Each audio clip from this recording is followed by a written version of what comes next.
Welcome back, brothers and sisters. Braden, Tim, Second Legacy, and this is the show, the two-way talk show. It's like the antidote to The View, only much funnier and a lot more sarcasm. And today we are going to go through a PSA: where not to store your gun when loaded. It's about to get hot in here. Everything that we're about to show is all done for you. So please make sure you hit that like button, subscribe to the channel, and turn the notification bell on. And with that, Tim, let's launch full throttle.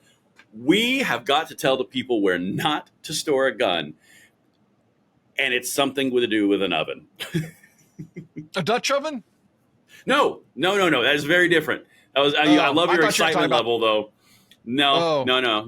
So we're not talking about the prison pocket. Not the prison pocket, not the upper decker. Okay. We are talking about an actual oven. Yeah, see, I can fire back too. Apparently, someone thought that it was going to be a very good idea to store a loaded firearm in an oven and then forget about it and get hungry a couple hours later. Tim, what is your hypothesis to what happens before I show you the news clip? Because this is good.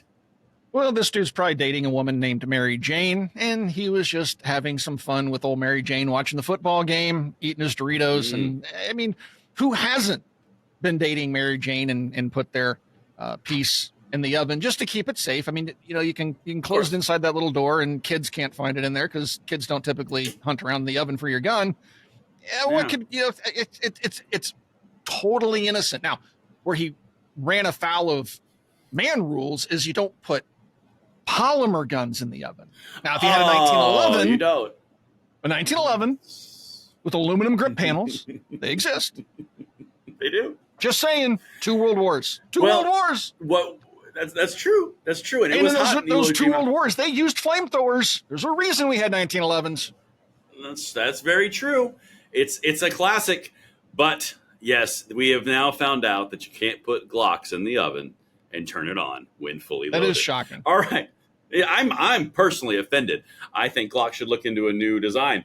All right, Dr. Slides, let's just play it for the people. What happened? Check this one out. A lot of talk lately about the safe storage of guns, but an incident in Chesterfield is a prime example of what not to do. Firefighters got a call to put out a fire at a home last night, and the homeowner was saying that the oven had exploded. Firefighters opened the oven door, and lo and behold, there was a gun inside. Why the gun was there, still not clear, but someone put the gun in there and forgot about it and turned on the oven. The gun got too hot, and 5 rounds went off. Well, that's not a Glock. I just watched that for the first time. It looks like an H&K. Is it not? Yeah, that looks like an H&K. H&K. It's blurry. Oh, excuse me, sir. Definitely double action. Yeah. No, you are correct. You're absolutely correct. I stand completely corrected. Glock. I did. Glock stands rectified in this. I really thought that was at first glance, but it's absolutely not. The rear end actually looks SIG-ish. It's so pixelated. Like from the a television 320? I'm looking at. No, right. Like P226, P220.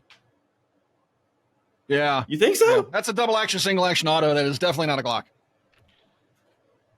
Right, we've established it's not a Glock. All right, so now here's my next question. Yeah. No, you're going. Fine, place your bets. Well, I mean, if that's a SIG, then that's an aluminum lower. Mm-hmm. Yeah. Well, it melted through the actual oven rack. Well, the grips are polymer. Right. So you're putting it in that frame. You're kind of. That is a double action auto. That looks like a Sig Sauer to me. P226. All right, I'm going. That's what it looks like in that pixelated grain thing I'm looking at. Yeah. Me too. It's extremely pixelated. Please forgive me for misgendering this gun. But I know that bottom. And that bottom looks like a SIG over there. And that hammer. Yeah, okay. The dovetail out overhangs the hand a bit, or some Turkish knockoff thereof, perhaps. I mean, who knows? But something like that. But bottom line, this thing, it's not a Glock, and the thing melted through. Okay, I get it. I did it wrong. Okay.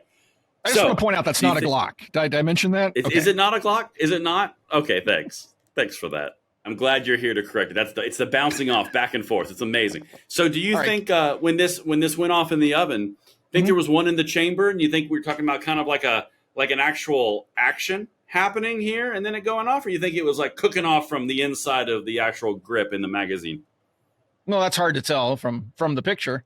If it was in the chamber and it cooked off, it would cycle. And right. But if it's laying on its side, it'd probably hang up on something like the rack it's laying on.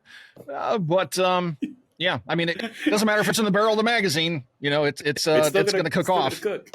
Yeah, still going to cook. Hey, so here's the imagine being this. Okay, and this is a fun one for you guys, by the way.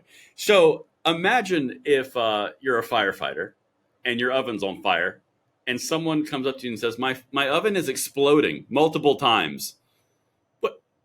What? Right. It's like you could see the glass on the oven door was busted. I can only was busted that's out from. So if the rounds are going off in the magazine and it's like a SIG, which uses metallic magazines, you have an aluminum grip frame with polymer panels, but that would typically contain those cartridges going off because it's not a full gunshot.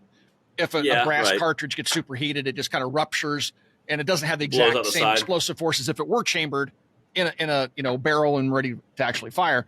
So if the round's in the grip, it doesn't look like the grip is destroyed in any way other than possibly melted around the grip panels, melted around that little rack, right around the thing there. So I don't see that the rounds in the magazine busted that glass. It's probably the fireman doing it.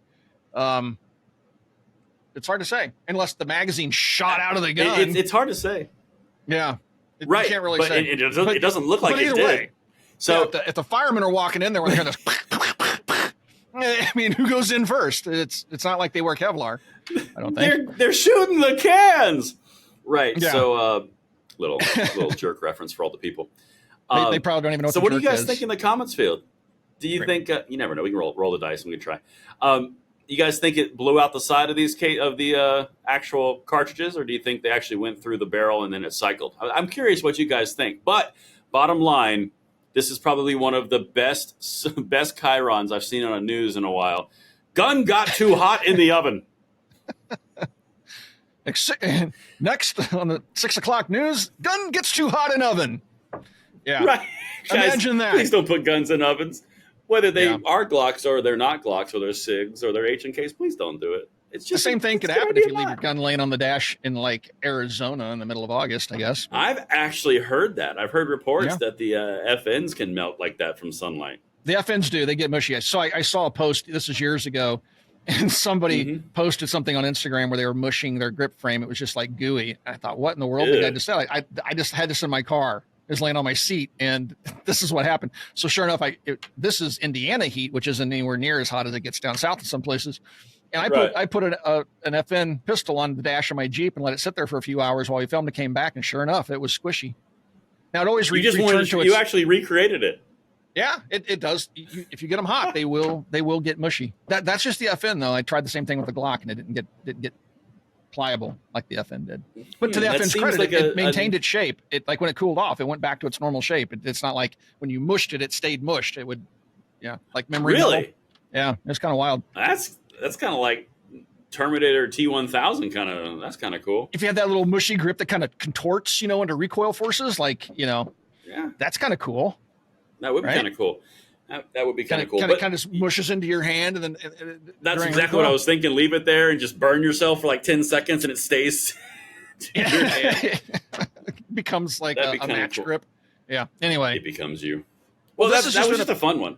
Yeah, that's just a PSA, folks. I mean, if you're like me, I've been storing guns in ovens for years. I had no idea what would happen if you actually turned the oven on, and so now we know. So find a new hiding spot, folks. It's not worth it to put your gun in the oven. Glock or otherwise, SIG, HK, whatever. Anyway, thanks for watching Second Legacy, and we'll talk to you guys soon.